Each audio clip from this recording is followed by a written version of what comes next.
This is okay. This is AA4FL for the grand rounds in the internet. Thank you for everybody being here, and we're going to go ahead and share that other screen now, so that everybody will be ready and see what the presentation is going to be like that. But we probably won't be taking any check-ins during it. We'll do check-ins towards the end if they're late check-ins. But I'm sorry, I'm trying to multitask here and not being successful at it. We appreciate everybody that's here for the Medical Amateur Radio Council, and you should be seeing on the screen right now, the screen that I'm sharing, which is the presentation, which will start here shortly. But at this time, if we could get a president's report from KD5QHV, Bernie, go ahead.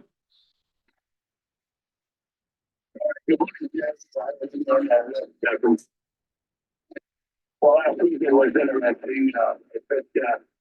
The weekend, like I tell you, at the I spent a little bit of time with Jeff. I don't think I did it, and we talked about it. This and that. I think that was a good time. And then it returned to more than COVID. COVID.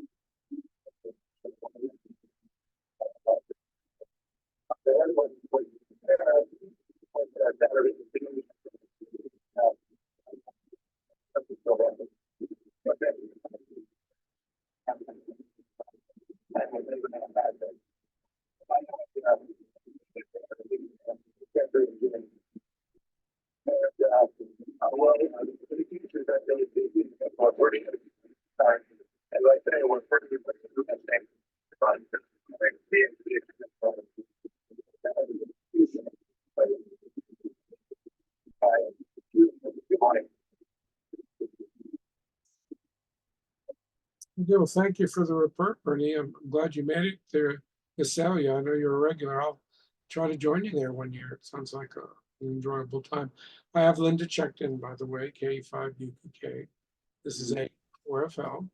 And Keith, I'm going to go ahead and just going to mute you there, Keith. I see we've got 5 people on Zoom right now, and the Zoom presentation is being recorded. Keith, if you could nod if you see the presentation up on the share screen, I would appreciate it. This is AA4FL. We'll start momentarily. The Secretary's report, we're trying something a little different in the presentation. Rather than lecture off of, thank you, rather than lecture off of notes that are from like a Word file, I'm actually lecturing off of a PowerPoint presentation, and we're recording it right now on Zoom as well. So we'll be able to publish that as a file later, as a YouTube recording, because many of our members are HF challenged because of antennas and equipment, and they can't participate directly in the net, and they'll be able to view the topic. The Medical Amateur Radio Council is a group of amateurs that are interested in health-related fields or in health-related fields. You don't have to be a member to participate, but please do realize, although we're having discussions about topics that are medically related, this is not diagnosis or medical suggestions. This is information for the general public, as well as for the general amateur public. This is public airwaves here, amateur radio, and anyone can listen. Obviously, you have to have a license to transmit, and those of us here do. This is AA4FL net control, which will also be doing the presentation on microplastics in health here today. But from a Secretary's standpoint, I look forward to seeing everyone in Dayton, Xenia. We're getting ready to go and have a wonderful time. We're going to be at the Air Force Museum of the United States on Thursday. Some of us are coming in on Wednesday. We'll be there all the way through Sunday. So please do stop by the booth. I'm trying to remember the number. I think it's 4008. It's in the same building as the booth for the prizes. They're one of the entrances to the building, so you won't have any trouble finding us. That's not the biggest of the room. So please do stop by, and most of us that are coming are going to be manning the booth. So if you're a member who's hasn't signed up, please do at least stop by and see us. And this is AA4FL for the Medical Amateur Radio Council, very well on net. We're not going to do any late check-ins now because we're recording this presentation, and we're going to move on here momentarily. I'd like to give Chip N5RTF an opportunity to give a report on the other nets today. Go ahead, Chip.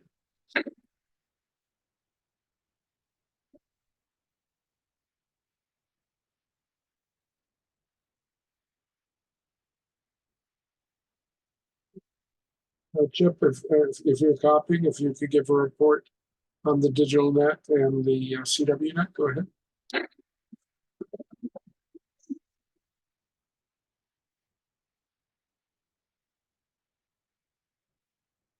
Yeah, I'm not copying Chip now, so I assume that he stepped away for a minute. He's handling the recording. So we will have this recorded. It's streamed live at marcoaudio.net. If for some reason you're not hearing, I'm only hearing me, so it's the sole presenter today. It probably won't be necessary, but for going back and reviewing it later, that will be posted in the next day or two on marcoaudio.net, because it's also a recorded stream as well as a live stream. And mine should be up as a YouTube recording. You can reference that using my name at my YouTube channel. So this is AA4FL for the Grand Rounds of the Internet. And today we're talking about microplastics and health. We're talking about microplastics in terms of human health, also talking about nanoplastics. So these are plastics as they enter the environment and as they work their way down in size and don't fully degrade and find their way into health, into the body, and into the food chain. We're going to go over all that right here. But microplastics are plastics that have gotten down to the size of less than 5 millimeters. And when they get smaller and smaller and down to nanoplastics, that's considered to be a micrometer, at least in size, and less than a nanometer. So anywhere from 1,000 nanometers to 1 nanometer in size. We have a 10 to the 6 small size reduction in size. So what happens after that? I mean, do they break down into their chemical components? Do they last forever? We'll discuss that as we go through. There are primary microplastics that start out already 5 millimeters or less in size, like tiny pellets called nurdles that fill toys, micro beads that were once commonly used in personal care products, and that we'll discuss, because that's not being used in toothpaste and cosmetics anymore for many reasons. But there's secondary microplastics that are created when larger plastics break down. And with time, the combination of chemical and physical forces will fragment larger plastics into smaller particles. But how long does it take before they don't exist anymore? The microplastics can be carried into water bodies through wastewater, through stormwater runoff, of course, into the landfills in industrial areas, or by wind. And plastics are a group of materials. They're polymers that can occur in nature or be man-made with a characteristic of being able to be shaped when soft and then hardened into a desired shape. And if we think back to the 1960s, those of us that were familiar with popular culture then, there was a movie, The Graduate, starring Dustin Hoffman. And that he was kind of highlighted with awkward advice in that movie. There was a husband of a close friend of his who he thought was going to discuss another topic, pulled him aside to discuss something with him. And it turned out it was to give him some advice, and that was plastics, which is the way of the future. So products made from plastic are common in manufacturing with many advantages to society, but not without risks. And since the 1960s have been an ever-growing popular product line. There are naturally occurring polymers that are moldable, things like tar, shellac, tortoiseshell, animal horn, cellulose, amber, and there's also latex from tree sap. The natural polymers in the 19th century that were modified chemically into products include cellulose from celluloid, was latex that was made into vulcanized rubber. So think about that. And we wrote about vulcanized rubber in one of our recent editions of the Aether back in June. That's online on the marco-ltd.org website. But the impact on society from that, we got celluloid, we made into films. So what impact on society did that have? An enormous, especially in the age of the silent films in the early 20th century. But what about tires on cars as we got into the 20th century? And what about dentures? That was actually in the 19th century. Dentures were made out of rubber. It was called vulcanite. It was vulcanized rubber. And that started, I believe, in the 1850s. And if you want to go back and review that edition of the Aether to read about vulcanite, there's a great interest. There's a lot of historic medical consideration of how they were developed and why vulcanite dentures. Some of the technology, ironically, still was used even after vulcanite was abated. And vulcanite, as a naturally occurring polymer, was actually replaced by synthetic polymer, by acrylics. And the porcelain teeth that they used in those old vulcanite dentures, they were retained by two metal pins, not carried forth into acrylic. We're going to talk a little more about dental acrylic in terms of the materials. But synthetic polymers used in industry, including polyethylene for plastic bags, polystyrene for styrofoam cups, polypropylene for fibers and bottles, polyvinyl chloride for food wrap, bottles, drain pipes, PVC, and polytetrafluoroethylene, which is Teflon for nonstick surfaces. So these polymer chains are primarily hydrocarbons of carbon and hydrogen, but they can also contain oxygen, chlorine, fluorine, nitrogen, silicon, phosphorus, and sulfur. I'm just going to bring the transmitter down for just 1 second.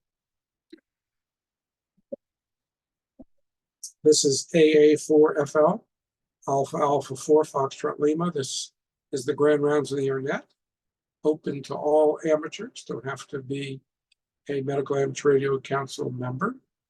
This topic is of general interest to the amateur community, and you'll see an example of a microplastics that were used in industry that you will identify with. And please share this. It will be on YouTube. You get to look up my call sign, and they'll be on my YouTube channel. You can share this with family.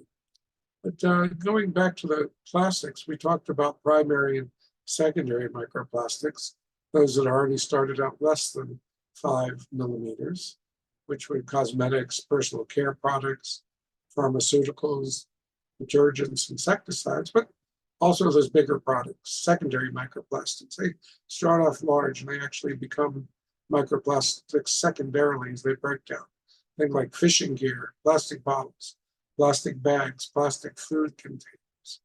And there's many different components that we just talked about that synthetics, microplastics are made of. So, how are they? That's how they used. But they arrived in the 20th century, the fully synthetic ones. In 1907, we talked about electronics. Bakelite became available to the industry. That's no stranger. We've all seen radios made out of that. But semi-synthetic fibers hit the scene in 1911 with rayon developed from cellulose. So we talk about culture, we talk about history, we talk about society. Sometimes necessity is the mother of invention.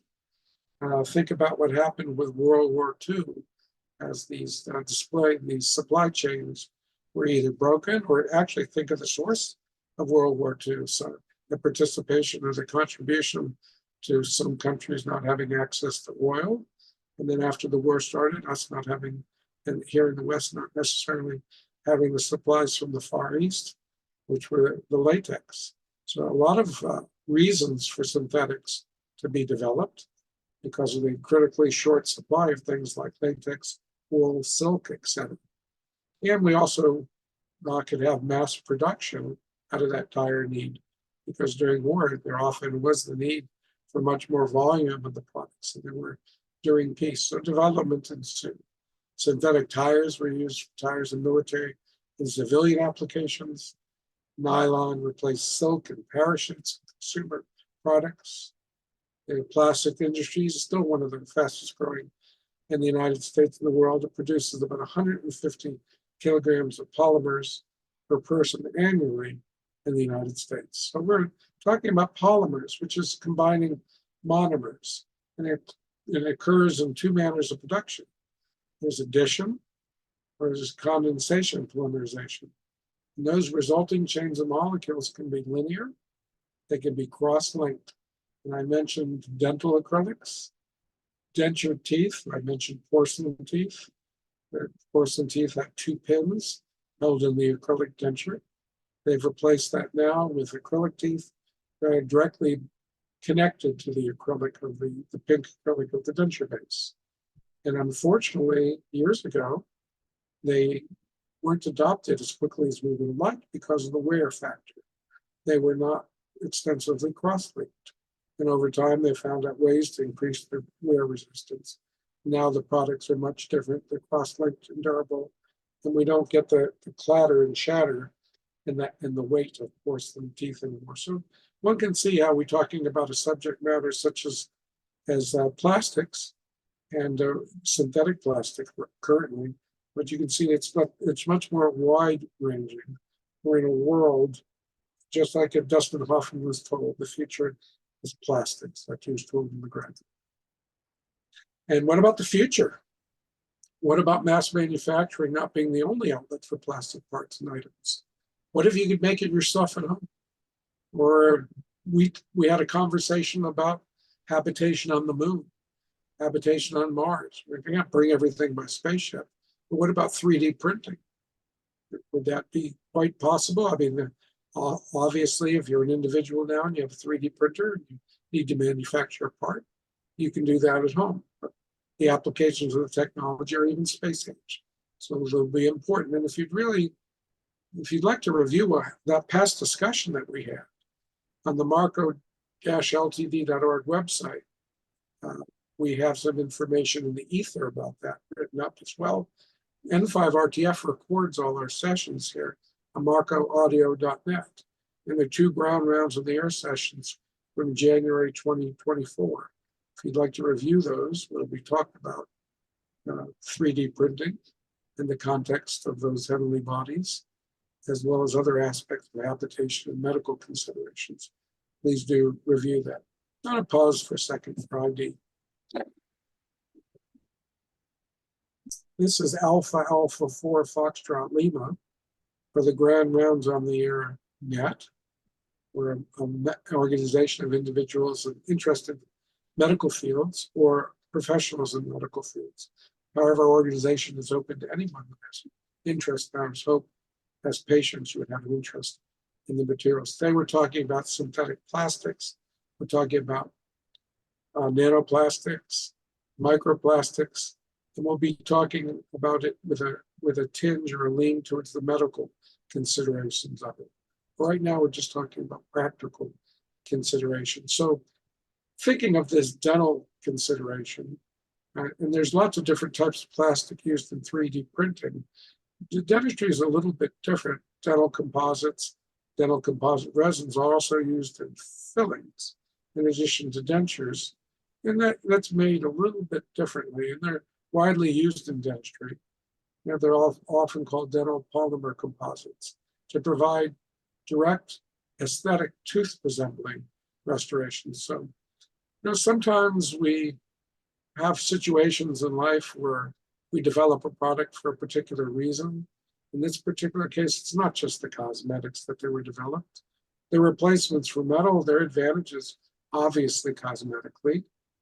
But to explain a little bit about dental silver fillings, the concern was the mercury that was incorporated into those fillings. Of course, they mixed the silver and the mercury and made another component, dental amalgam, that really has not directly been shown to be a health risk, although common sense says that you should consider it as such.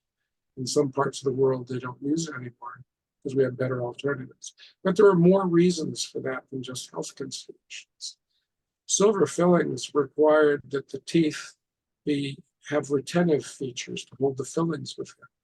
Retentive features being sharp internal angles, what we call undercuts, which can compromise the tooth structure over time. Think about an axe blade. You have a sharp axe blade, and that's what you would use to cleave a piece of wood if you were doing a fireplace wood, and taking an axe and cleaving it in half. Now think about a tooth that has a silver filling in it. As we get older, our teeth tend to become a little drier and more cracks. And I can personally attest to this because I had two molars that had the smallest of fillings. And the further back in the mouth you go, the higher the stress is. And both those molars on the lower right and lower left were actually lost because they cleaved in half and could not be restored. And I had to have implants. But that's one of the reasons. And obviously that reduces stress. It keeps parts of the tooth from breaking, less likely to need crowns. It's not always about tooth loss. But what about the serum levels of components? Is that also an issue? I mean, what about biomimicry? Is that what we're actually talking about here? We're talking about the ability to mimic natural structure, taking a cosmetic filling. Is it all about cosmetics? Or is it trying to make it look biologically natural? Is that the only biomimicry that goes on with a dental material? There are components to dental materials, and BPA, or bisphenol A, is one of many. There's about 5 or 6 monomers used in dentistry that are derivatives from bisphenol A. And they've been around in certain plastics and resins since the 1950s. But it's been noted that there's small and transient increases in baseline BPA levels in the patient's urine and saliva following treatment with resin-based dental materials. So what does that mean? Did we just trade the potential for mercury for the potential for plastic components? What is the biocompatibility? How much has that been studied?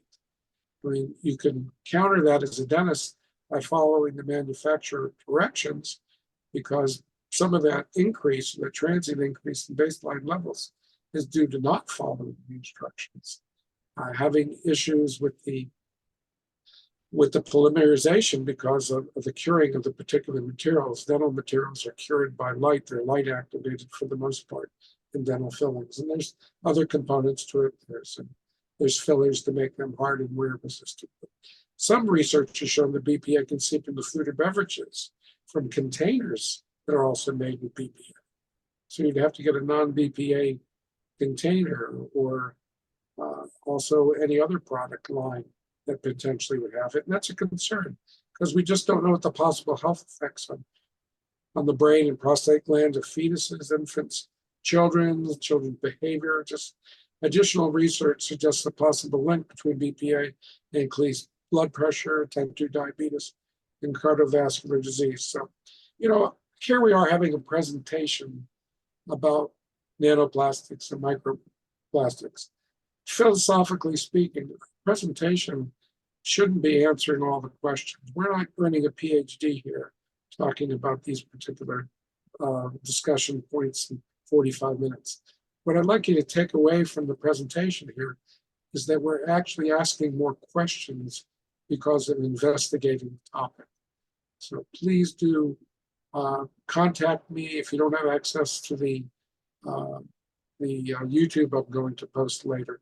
I'll have all the links for you if you want to further inquire, and you're welcome to email me at my QRZ address. I'd be more than happy to send the presentation to you so you can inquiring minds want to know, you might say.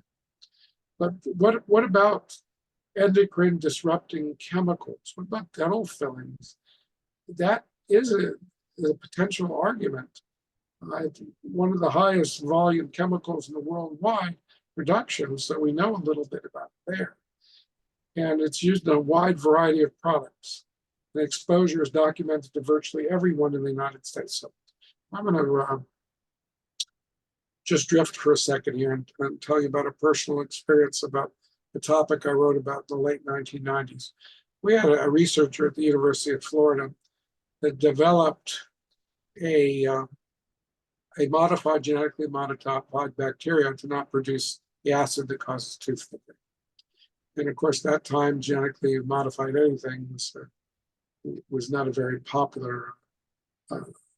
very popular term or a product, anything that had the potential of corn, whatever was genetically modified. It wasn't understood as accepted as much as it is now. And the particular product here came down to a matter of practicality. So parents did not want to put genetically modified anything in their children's mouth for something as unthreatening as dental decay. I mean, dental decay does cause a lot of disease and damage, but compared to at least the prevailing thought at the time, they had to weigh it on the scales against their children getting exposed to something genetically modified. But I think probably the true reason that didn't enter the marketplace is if you think about bacteria in the mouth, if you give it to one person and they accept the terms of use, that's fine. But what if they kiss somebody? What if they pass it along and enters the general population? Then you have someone that's been exposed to it when it's entered into the wild, and they haven't given permission.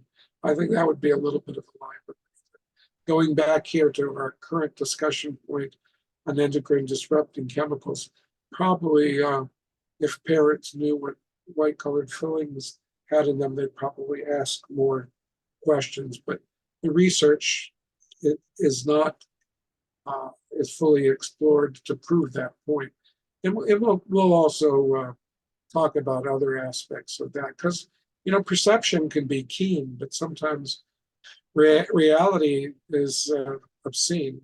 We had microplastics intentionally put into products as beads.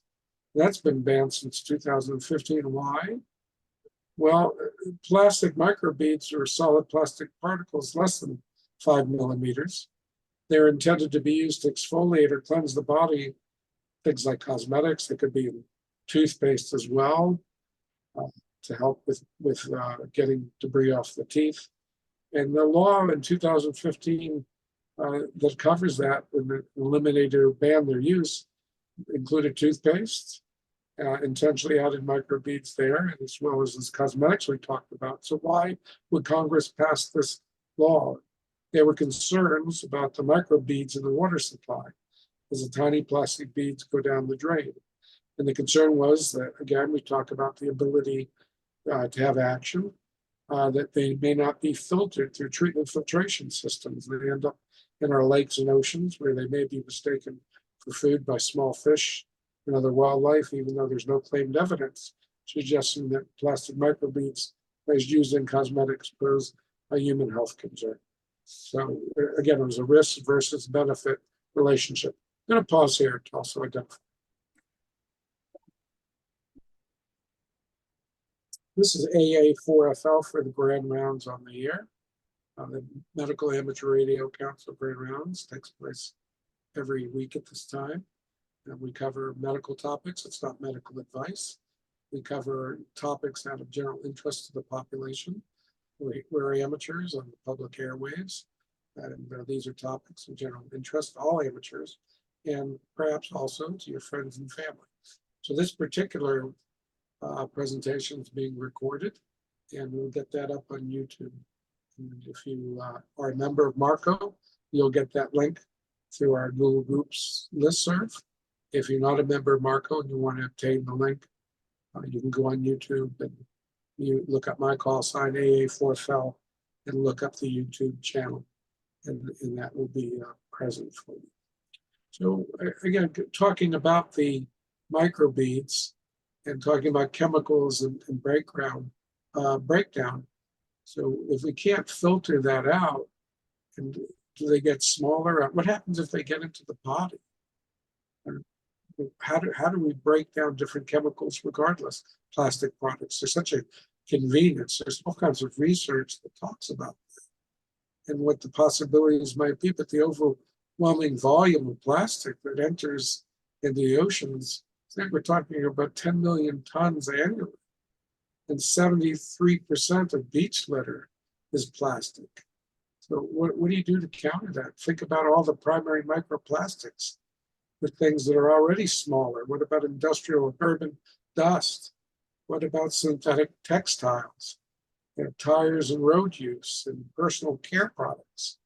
And of course, those plastic pellets that we talk about. And then what happens with our secondary or larger plastics that become microplastics? That's why they're secondary microplastics. They don't start off as microplastics. They end up in the waste. Or in the ocean, it could be things as simple as fishing nets, but with 10 million tons of plastic going into the ocean, you can see it's entering the environment on beaches, on our seafloors. I'm sure all of you have seen some of the stories about the garbage area in the Pacific that some individual or group of individuals is trying to clean up because they recognize the problem. I can't remember what the great garbage dump is called. It's there at the surface. And we all know what a risk plastics can be. Forget the microplastics for a second, put that aside. But think about the 6-can plastics that hold them together when they're distributed. And what would happen if that a turtle or a bird would get into that? It'd be quite a problem. So how do microplastics break down? And can they enter? These are the questions. And any topic is better to be better in creating more questions than answers, because I don't know the answers. Can they enter through the human body and through the food chain? What about respiratory entry for the environment? And who says they're only in the water? I mean, are they in the soils? Do they become forever chemicals, or they just continue to break down to non-existence? And do the particles remain in the body? I don't know the answers to all those questions. I'm not a PhD in material science or into biophysiology, but the transfer occurs at the tropics. We know that in the water. There's nanoplastics and microplastics, and they're inevitably going to move up the food chain. And whether they come from the soil and from the air, secondarily through products or through that runoff, right, the potential is there for us to have our health affected. But don't assume it's all water. There's plastic particles in the soil. We have translocation too, to the plants, to the animals. They would pick up the plastics or the chemical components from the plastics. We have things like floods, irrigation, plastic mulch, municipal waste degradation, sludge and fertilizer, wind. There's all kinds of ways for plastics to get into the environment. And we also have other harbingers potentially to find its way up the food chain on the agricultural side before it gets into the animals. What about sources, the formation, toxicity? There's an entire article, and I will be distributing that with the YouTube video. All the links are actually, everything I'm talking about comes from an article. I'm not, this is even vetted. We talked about it this morning on our digital net, which we always do. We have a group of about 7 or 8 people meet earlier in the morning and discuss the topic and get feedback and input. But the microplastics, can you have a biological detection way? Let me go mute the computer here.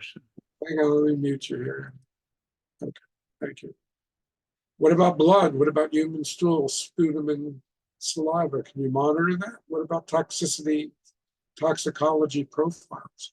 What about the actual chemicals that are entering that? Do certain people react differently to that? What is it doing to humankind?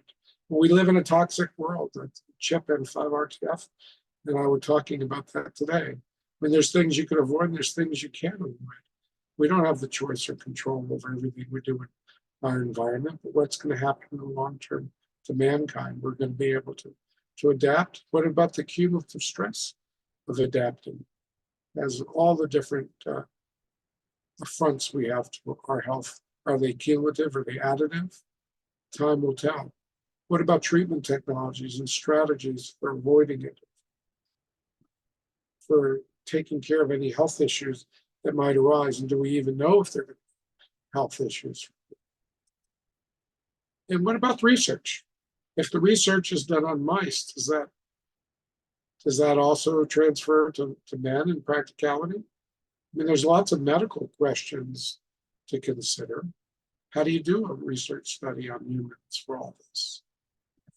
Who would you study? Would it be men, women? I mean, you think about women and fertility and pregnancy, maternal exposure for your progeny, for your offspring. A healthy pregnancy depends on complex regulation of maternal fetal immunological balance. The risks to exposure to polystyrene, for example, in the first trimester are still unknown. I don't know if the other chemicals, if that's been studied. What about microplastic mediated inflammatory diseases? If you're exposed to microplastics through contaminated food, does that activate the immune system and decrease the number of gut microorganisms? Does that potentially harm human health? And there's plenty of other areas of concern that either have started to be studied, need to be studied fully. We don't have the answers to. Obviously, if we did, these would be banned products. But immunotoxicity, microplastic mediated infectious diseases, induced pulmonary diseases, cardiovascular diseases, intestinal diseases. And what about cancer? Those are all questions. Doesn't mean that we're going to find the relationship there, but it still needs to be studied. And what can we do? I mean, can we develop bioplastics that aren't made from oil? Will they be different? Will they break down differently? What happens? Do we recycle some of these products to keep them out of the food chain? Do we pick materials that are biodegradable, that are, say, made out of corn? I mean, just in wrapping this up, we're going to talk about that, but some of the alternatives include those areas of consideration. And that comes from an article that the NIH has online.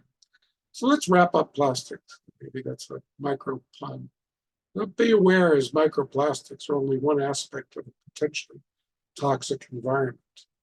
Microplastics, nanoplastics have been widely studied, but in the context of the marine environment, not so much yet for their effect on human health, and obviously it's extremely important. But what are the human exposure pathways? We just talked about some of them.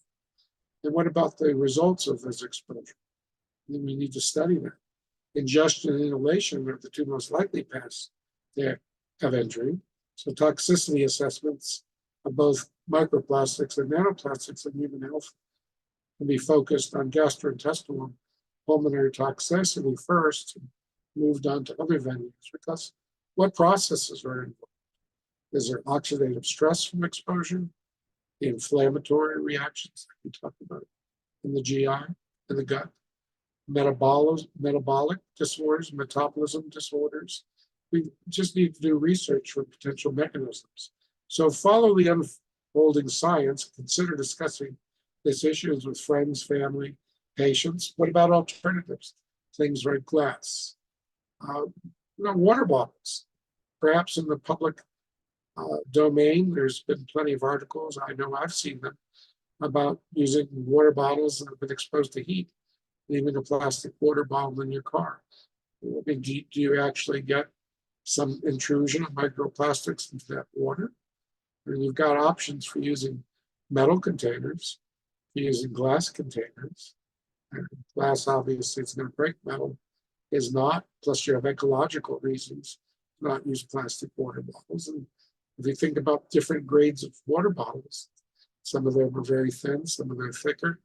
I don't know as a consumer what the implications of that are. Is there a reason why they're thinner or thicker? Is it the weight and distribution? Is there a medical reason for that? Why? One thing Chip brought up this morning on 5RTF, why, or actually it was Jerry that brought that up in 4TSC. Why is there a date on the water bottles? What does that actually mean to have an expiration date on water bottles? Is there a reason for it? Does it have something to do with the capability or probability of creating microplastics? I don't know the answer. We talked about it. None of us did. It was a great question, Jerry. Thank you for asking it earlier this morning in our meeting. But again, follow that unfolding science. Look out for times of potential risk for patients and friends. I mean, it may be worth mentioning that around times of pregnancy for women. And as the science indicates, watch for signs and symptoms of the effects of those close to you, and just read up on the subject. And also, we'll cover forever chemicals in the near future with a follow-up study. So There's about 12 resources and links used for creating today's presentation. And once again, that will be available on the recorded PowerPoint, which will actually be this presentation in the form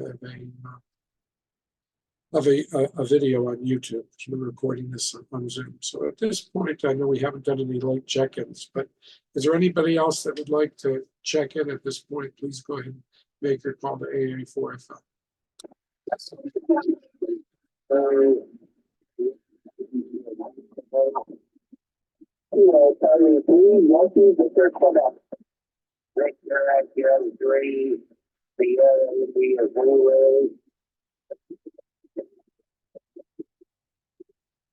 Okay, I've got, I believe, Kilo Charlie 3, Yankee Victor Quebec, and Victor Echo 3, Sierra India Zulu.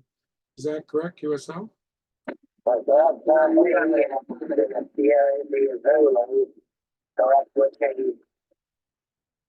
Okay, well, thank you for being here with us. Any other late check-ins before we open up for questions? Keith M3IM, are you still here? I know somebody said they fell asleep. I think that might have been you in Virginia, Dave. Maybe I'm wrong. Am I that monotone? N3IM, Keith, would you like to look for some late check-ins? Go ahead. Okay, this is N3IM. 16 micro, 16 micro, 60 dm radio countdown. Ground speed. Which is N3IM, the MP3 Indian mic. Standing by.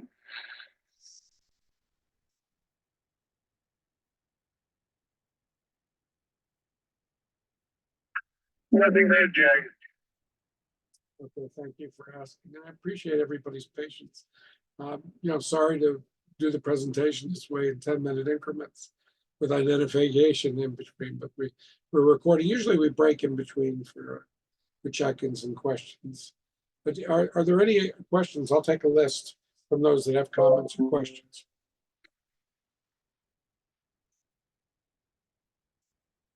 I guess I did put everybody to sleep. No comments or questions.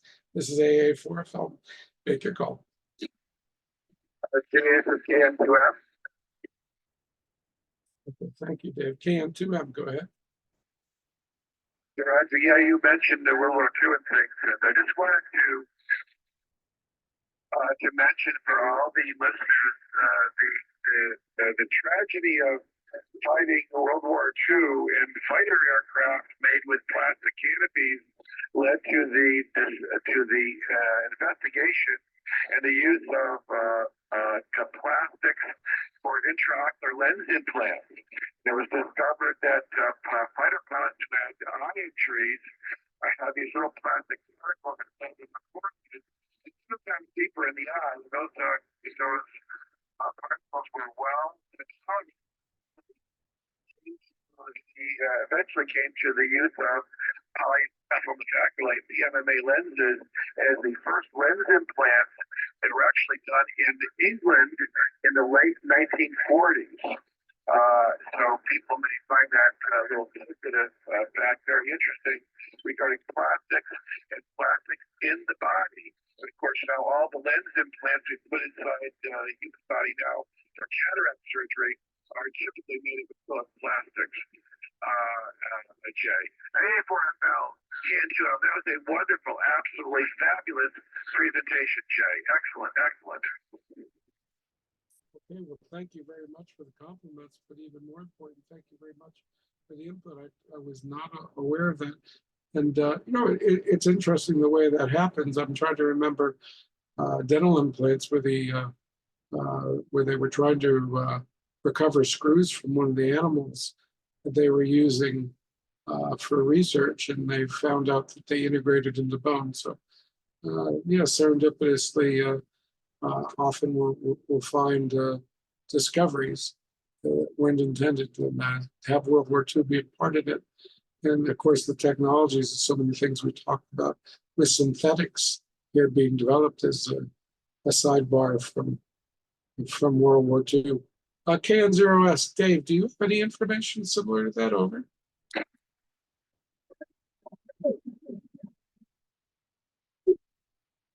Okay, KN0 asks Dave, do you still copy me?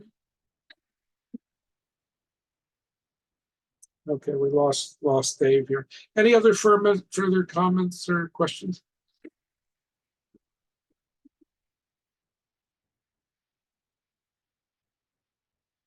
Yeah, I stopped the share on here, and I'm going to go ahead and stop the recording at this time. And then if anybody would like to ask personal comments as we close down we can go ahead and do. So this is AA for the medical and radio programs around the internet, bringing that to a close, opening up to the general amateur community, but personally will be here for discussions.